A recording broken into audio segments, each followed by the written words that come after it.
Bonjour et bienvenue sur la chaîne du chasseur d'étoiles de midi, chaîne de réflexion et d'humour sur les 12 coups de midi. Alors aujourd'hui c'est la nif de Clint Eastwood, 92 ans. Eh bien, il faut savoir que le maître de midi actuel était arrivé grâce à une question facile de Clint Eastwood, c'était à savoir dans quel film il avait tourné. Donc c'était Le Guépard ou bien La Mule, donc c'était La Mule. Donc comme le disait Clint Eastwood dans son film Le Retour de l'inspecteur Harry, Go Ahead, Mad McDay. Donc voilà, Jean-Luc Reichmann avait mis un blouson, moi je trouve ça moche, mais bon, les goûts et les couleurs. Le maître de midi, tatouage, etc., etc. Au coup d'envoi, la première question, quel est l'âge d'une personne dont on dit qu'elle a l'âge du Christ? Donc bien sûr, c'était 33 ans. Après, vous aviez, donc c'était Didier, mais qui se faisait appeler Mamie, qui était originaire de Madagascar. Alors quand on le voit comme ça, on dirait pas, mais il a presque 60 ans. Mais bon, c'est à peu près normal. C'est-à-dire que moi, il y a un truc que j'ai remarqué, c'est que les gens qui étaient petits et menus, même pour les filles, hein, faisaient beaucoup plus jeunes. Donc c'est comme ça. Donc si vous êtes trop grand, il faut... bon, passons. Donc il était venu avec ses proches. Alors, quelle chanson d'Angela Merkel a-t-il fait jouer pour la cérémonie officielle de ses adieux? Donc c'était une chanson paillarde, mais ce n'était pas la fameuse chanson de Sayan Supakru, comment dire, c'était Angela. Voilà, donc bon, oui, il y avait des paroles un peu crues dans la chanson. Après, donc, vous avez Joachim avec un corps, qui avait une jolie chemise et une jolie barbichette, qui était venu avec ses parents et son petit frère. Alors, quelle jeune rappeuse italienne cartonne en chantant Bando remixé par Jul? Eh bien, c'était Anna, mais il n'a pas bien répondu, donc il est passé à l'orange. Après, vous aviez la mignonne Mathilde qui était venue avec sa sœur qui était derrière, qui était trop mignonne. Et puis, donc, il y avait toute la famille qui était très sympa, qui avait un très joli mur derrière. Alors, lors d'un test qu'ont ressenti les femmes qui ont accepté de réduire leur garde-robe à 35 vêtements et accessoires pendant 3 semaines, eh bien une baisse de leur stress. Ensuite, en Égypte, quelle mer réputée pour ses fonds marins borde le sud de la péninsule du Sinaï? Donc il n'est pas tombé dans le piège, c'était bien la mer Rouge et non pas la mer Morte. Ensuite, d'où vient le terme de caisse à savon qui désigne une petite voiture sans moteur? Eh bien, c'était un marchand de savon. Et oui, on apprend des trucs dans l'émission. Ensuite, d'après une étude, quelle partie du corps est la plus érogène chez l'homme? Donc, eh bien, lui, il a dit l'oreille. Et puis, c'était l'intérieur des cuisses. Bon, je sais pas. Donc, voilà, donc il y avait d'autres endroits, mais bon, on va pas rentrer dans les détails. Il y en a qui vont s'exciter sinon. Donc, sur cette question, Joachim avec un K est passé au rouge. Qui dit rouge dit duel. Il a pris Didier en duel, qui est tombé sur une question assez simple. Qui est un philosophe du XVIIe siècle auquel on doit les pensées et le premier modèle de calculatrice? Donc bien sûr c'était Blaise Pascal. Donc ensuite Didier, Alexandre et Mathilde sont retrouvés en coup par coup. Alors quelle expression apparaît si l'on remplace les pointillés par le mot oreille? Et la mauvaise réponse est Didier qui l'a donnée, c'était avoir le rideau dans l'oreille dans le rideau, ça n'existe pas. Ensuite, quelle parole entend-on dans le titre Je t'aimais, je t'aime, je t'aimerai de Francis Cabrel? La mauvaise réponse est Mathilde qui l'a donnée, c'était Mon cœur te protégerait. Et ensuite, dans quel film le héros doit-il s'adapter à un environnement nouveau pour lui? La mauvaise réponse, c'était le petit baigneur, pardon, puisque dans le gendarme à Saint-Tropez, de Funès a été muté. Donc sur cette question, Didier est passé au rouge. Qui dit rouge dit duel. Il a eu les coronesses de prendre le maître de midi en duel, qui a eu une question de bébé, comme d'habitude, hein, donc, à part pour Jessica la dernière fois, mais bon, c'est pas grave. Alors ensuite, de quelle ville située en Martinique la compagnie créole nous envoie-t-elle des bons baisers? Donc, ils ont bien mis, donc c'était bien Fort-de-France. Je regarde la photo d'Aubervilliers, parce que comme j'ai habité Aubervilliers, je vois ce que c'est que cette photo.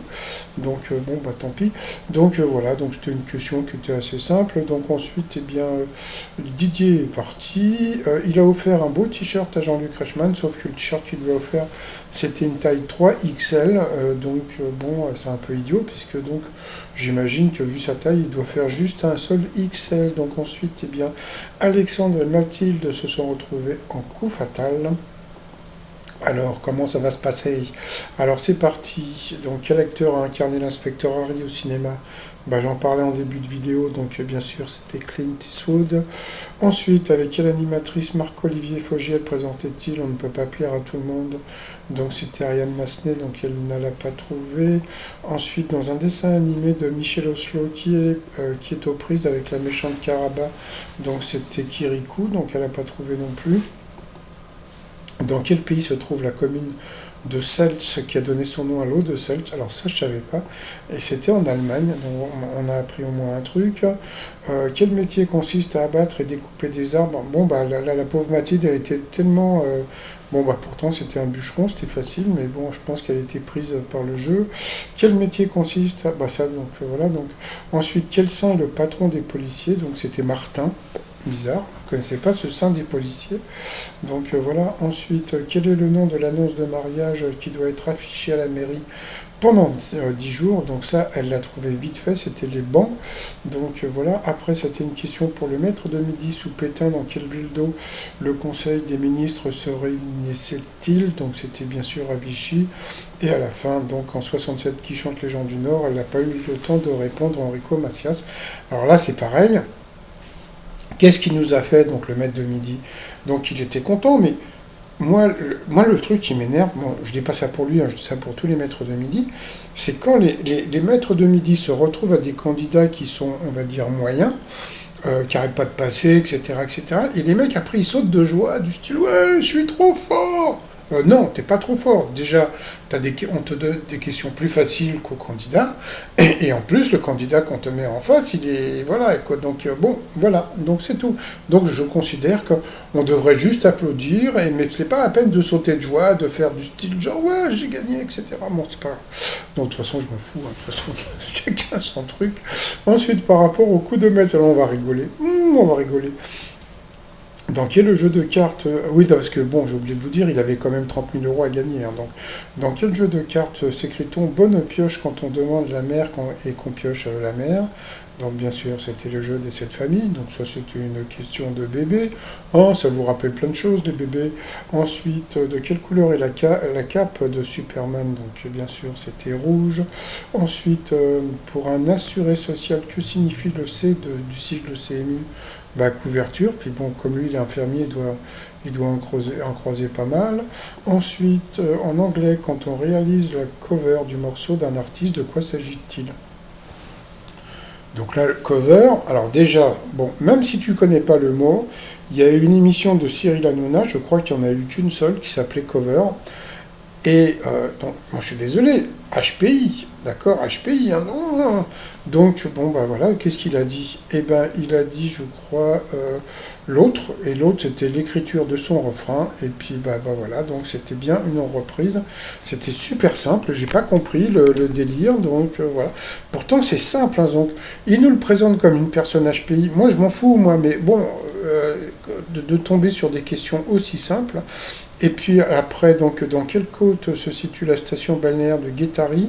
Bon, ça c'est pareil. Bon, alors pour les plus vieux, bon, il y avait un chanteur qui s'appelait Guétari, je sais plus son prénom, et on savait qu'il était basque, d'accord. Bon, donc, et puis bon, pour les plus jeunes, bah, Guétari, c'est hyper connu, hein, donc il a dit la Côte d'Azur, donc, et bon, bah, bien sûr, c'était la côte basque, donc il l'a eu dans l'os, donc bon, bah voilà, quoi, donc bon, bah, moi je critique pas, je m'en fous, hein, c'est bon, les maîtres de midi font ce qu'ils veulent et tout, mais bon, quelque part, après, bon, c'est un peu ridicule hein, de perdre sur des questions qui sont aussi simples, surtout que Guétari, c'est, comment il s'appelait ce mec? Georges Guétari, je crois que c'était son prénom. Je suis pas sûr. Donc ensuite, par rapport à l'étoile mystérieuse, alors il y a un nouvel élément. Alors, j'ai agrandi la photo, voilà, Et franchement, je vois pas du tout ce que ça peut être, ce truc rose. Donc, franchement, je vois pas. Donc, pour l'instant, je sais pas. Donc, lui, il est parti sur Lady Gaga à cause du truc rose. Franchement, bon, moi j'étais parti sur Pierre Palmade, mais franchement, je vois pas du tout à quoi. Qu'est-ce que ça peut être ce truc rose comme ça? Est-ce que c'est un bonbon? Franchement, non, ça me paraît pas un bonbon. Bon, bah tant pis. Sinon, bah, t-shirt du jour, bah, vous débrouillez. Hein, puis sinon, bah, je vous souhaite une très très bonne journée. Et puis surtout, HPI, je suis désolé pour lui, mais bon, franchement, là, les 30 000, il aurait dû les gagner facilement, les doigts dans le nez. Allez, passez une bonne journée, bye bye.